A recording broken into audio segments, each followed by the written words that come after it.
Hey guys, Level Cap here, and today in gaming we have a date for Battlefield 2042's technical playtest. Activision Blizzard is currently imploding, Splitgate is still struggling to get players in matches, and much more. A technical playtest of Battlefield 2042 is happening on August 12th for PC and console players. DICE sent confidential emails to several thousand potential players, and despite the emails stressing invitees to keep things under wraps, several key details have leaked. We know the playtest will offer crossplay in some capacity. That's why it was delayed from July to August. We also know that it's an incomplete look at the game. As for new info, the playtest lists these PC specs for minimum and recommended hardware. It's really important to note that these specs are not final, so don't build a computer based around them. It looks like Battlefield 2042 will only offer DirectX 12, and the recommended CPUs are basically the oldest CPUs that still support DirectX 12. Unfortunately, the playtest is under strict NDA. EA strictly forbids recording, streaming, or otherwise broadcasting footage of it. However, that's probably not going to stop everyone. Expect leaked footage and other info during the playtest. The playtest ends on August 15th. Signing up doesn't guarantee you a spot though. EA are only approving a select number of applications. In other Battlefield 2042 news, the teaser leading up to the reveal of the game's Exodus short film are ramping up. Things kicked off yesterday with an update to the game's official website. There you'll find a new page called Journey of the No-Pats with lore chapters diving into the game's backstory. The first chapter covers what happened to the Hourglass map set in Doha, Qatar. The second chapter launched this morning and focused on a new specialist named Navin Rao. He's the first new specialist that we've gotten any info on since 2042 was revealed. The image of Navin suggests that he might have some sort of tethered hacking ability. The rest of the chapter details the backstory behind the discarded map. The next chapter of the No-Pat journey is called Coyote Run and goes live tomorrow. And while this backstory content is cool to see, the most exciting teaser that we've gotten so far is an image of the Tower Bridge in London. It shows a ship called the Exodus being navigated through the River Thames. None of the launch maps that we know about are set in London, and DICE doesn't just use random images for their teasers. It seems likely that we might be getting a London map post-launch, or that the Not a Battle Royale mode, aka Hazard Zone, will take place in London to some extent. A promotional image for the mode shows several soldiers preparing to board a helicopter on the launch deck of a carrier ship. A teaser video on the Battlefield website shows a similar kind of carrier, which has been identified as an amphibious assault ship. Screenshots promoting the potential mode showcase a similar ship as well. With all of these hints and teasers added up, it looks pretty likely that the Exodus short film will serve as the reveal for Hazard Zone. DICE said that Hazard Zone would probably serve as the game's narrative component, so it makes a lot of sense for them to reveal it alongside a short film covering the game's backstory.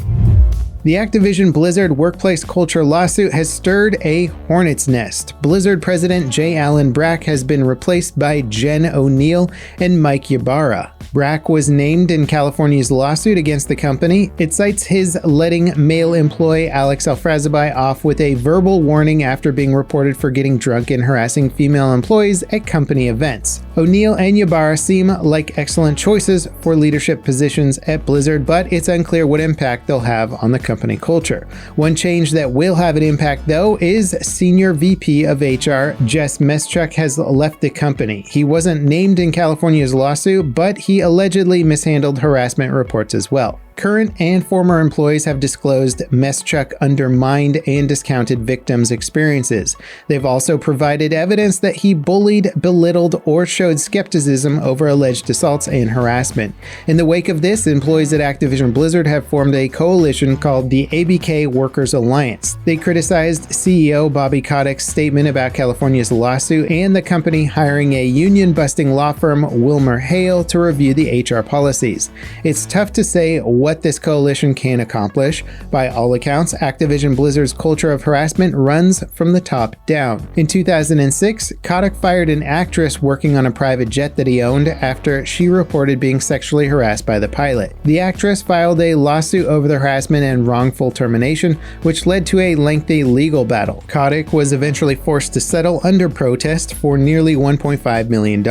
Assuming the ABK Workers Alliance manages a miracle and is able to unionize, it could spell the end for Kotick's reign as CEO and several other executives. As we've seen with Ubisoft and their continued failure to address harassment concerns, nothing short of a top-down firing spree seems to have an impact on these companies. To add fuel to the fire, Activision Blizzard's investors have also filed a lawsuit alleging the workplace misconduct was never disclosed to them.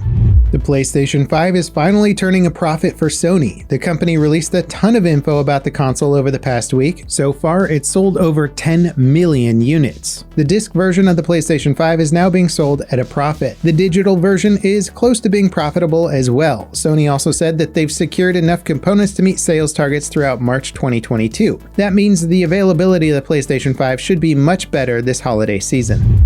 Far Cry 5 is going free to play for the weekend via the Epic Game Store or Ubisoft Connect. You can preload the game today. Free copies will be playable until the 9th. By all accounts, Far Cry 5 is a highlight of the franchise. Despite launching in 2018, it still has cutting-edge visuals, especially on the PC.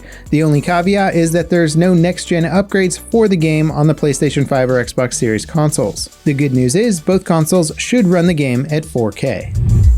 Rainbow Six Siege has a new event going until the 24th. Containment adds a new mode called Nest Destruction. It's themed after the upcoming Rainbow Six Extraction game and pits players against each other on the Consulate map. Attackers choose from a limited pool of operators and are tasked with destroying alien nests. The defenders are unarmed aliens but have more health and speed than the attackers. Siege will be free to play from August 13th to the 15th, and the Battle Pass points will be doubled that weekend.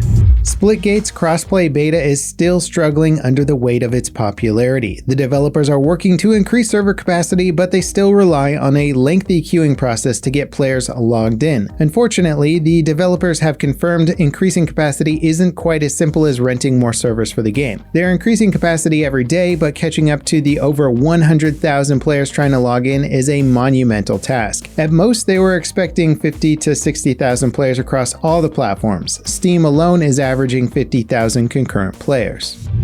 Before we get to our final story today, I'd like to remind you guys to weigh in on today's topics in the comments. What do you think about all the Battlefield teasers? We'd love to hear your thoughts on any of the topics we've covered.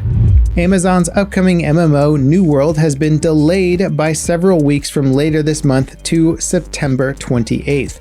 The response to the game's recent closed beta was very positive. It seems like Amazon finally have a viable title on their hands. They're delaying it to ensure that all the feedback collected during the beta can be reviewed and implemented. Amazon are also working on polishing the game to ensure a smoother experience at launch, and I kind of agree with this delay. I was surprised that it was going to be launching so soon after this beta test. And that wraps it up for today in gaming. As always, thank you guys so much for watching, and I'll catch you next time. This is Level Cap signing off.